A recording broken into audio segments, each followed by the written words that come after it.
নমস্কার, সুভদ্রা রান্নাঘরে আমার সকল দর্শক বন্ধুকে জানাই স্বাগত। আমি শিউলি। আজকে আমি আবার একটা নতুন রেসিপি নিয়ে এসেছি তোমাদের সামনে।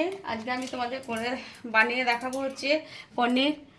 এই যে পনিরটাকে নুন হলুদ মাখিয়ে একটু কাশ্মীরি রেড চিলি পাউডার সব কিছু মাখিয়ে রেডি করে নিয়েছি। কড়াইয়ে তেল দিয়ে দিলাম, পনিরটা আমি ভেজে নেব। আজকে আমি পনিরের একটা প্রিপারেশন করব, তার জন্য তোমাদের দেখাই। পনিরটা একটু হালকা করে ভেজে আমি প্রথমে তুলে নেব। পনিরের মধ্যে আমি নুন হলুদ আর কাশ্মীরি লঙ্কা গুঁড়ো জাস্ট একটুখানি মেখে রেডি করে রেখেছিলাম। এবার আমি ওটাকে হালকা হাতে ভেজে উঠিয়ে নেব। এই যে আমি সব এবার আমার ভাজা হয়ে গেছে পনিরগুলো, আমি এগুলো উঠিয়ে নিলাম। এবার আমি এই তেলের মধ্যে একটু গোটা গরম মশলা ফোড়ন দেব। গোটা গরম মশলাটাকে দিয়েছি কয়েকটা ছোটো এলাচ, লবঙ্গ, দারচিনি, দুটো ছোটো এলাচ, লবঙ্গ আর দারচিনি। ওটা একটু ভাজা ভাজা হোক, ততক্ষণ আমি মশলাটা রেডি করি। এখানে একটু আদা বেটে রেখেছি, ততক্ষণ মশলাটা ভাজা হতে হতে আমি মশলাটা রেডি করে নিচ্ছি। একটু আদা বেটে রেখেছি, আদা বাটাটার সঙ্গে একটু টমেটো পেস্ট দিয়ে মানে টমেটো বাটা দিয়ে দিলাম, একটু ধনের গুঁড়ো আর একটু জিরের গুঁড়ো এই দিয়ে দিলাম, আর একটু হলুদের গুঁড়ো এই দেব। দিয়ে মশলাটা আমি গুঁড়ো মশলাগুলো আমি রেডি করে নিলাম। আমার ফোড়নটা ভাজা হয়ে গেছে। খুব সহজ রান্না, খুব তাড়াতাড়ি হয়ে যাবে।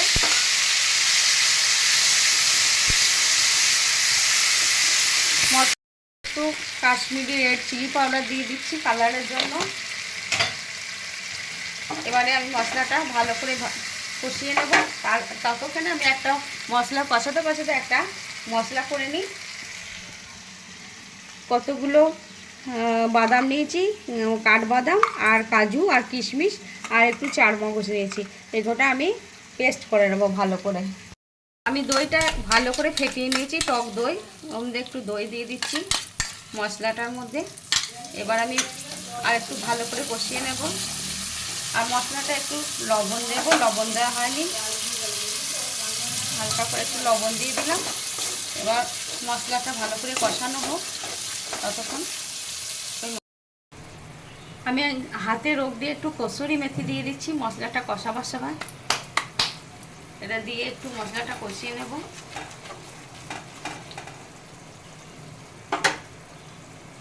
আমার কাজু, কিশমিশ, চারমগজ আর কাঠবাদামটা পেস্ট করা হয়ে গেছে।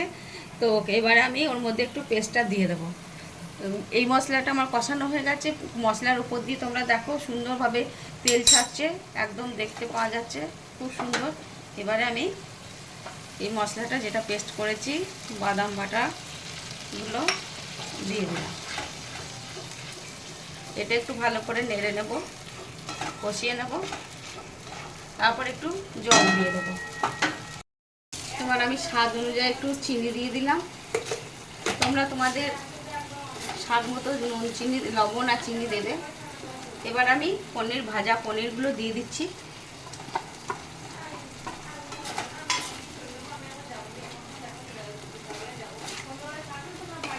এবার কিছুক্ষণ পরেই এটা নামিয়ে দেবো, মিনিট দুয়েক এটা একটু রান্না হবে, তারপরেই বন্ধ করে দেবো গ্যাসটা।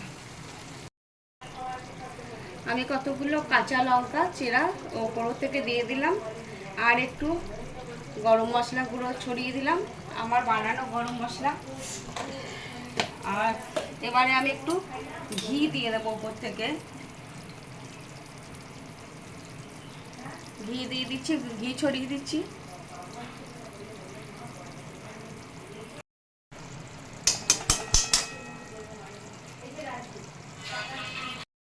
আমার হয়ে গেছে, গ্যাস অফ করে দিলাম। কিছুক্ষণ স্ট্যান্ডিং টাইম রেখে দেবো, তারপরে আমি তোমাদের সার্ভ করে দেবো। আমার পনিরটা হয়ে গেছে, এবার আমি সার্ভ করে দিচ্ছি। অসাধারণ হয়েছে। এটার নাম হচ্ছে মশলা পনির। তোমরা এইভাবে বানাবে, বানিয়ে খাবে। আমার মশলা পনির রেডি এবং সার্ভ করে দিয়েছি। তোমরা এইভাবে বানাবে এবং বানিয়ে খেয়ে দেখবে, আবার আমাকে কমেন্ট করে জানাবে কেমন হয়েছে। অসম্ভব সুন্দর হয়, কথা দিচ্ছি। তোমরা একবার বানিয়ে খেয়ে দেখবে, তো তাহলেই বুঝতে পারবে যে এটা কতখানি ভালো হয়। পনিরগুলো একদম সফট, তুলতুল করছে, একদম যাচ্ছে তাইভাবে, মানে ভেঙে যাওয়ার মতন অবস্থা। যাই হোক, তা তোমরা সবাই ভালো থাকবে, সুস্থ থাকবে। সকলকে অসংখ্য ধন্যবাদ, নমস্কার। তোমাদেরকে অসংখ্য ধন্যবাদ, নমস্কার এবং অনেক অনেক ভালোবাসা।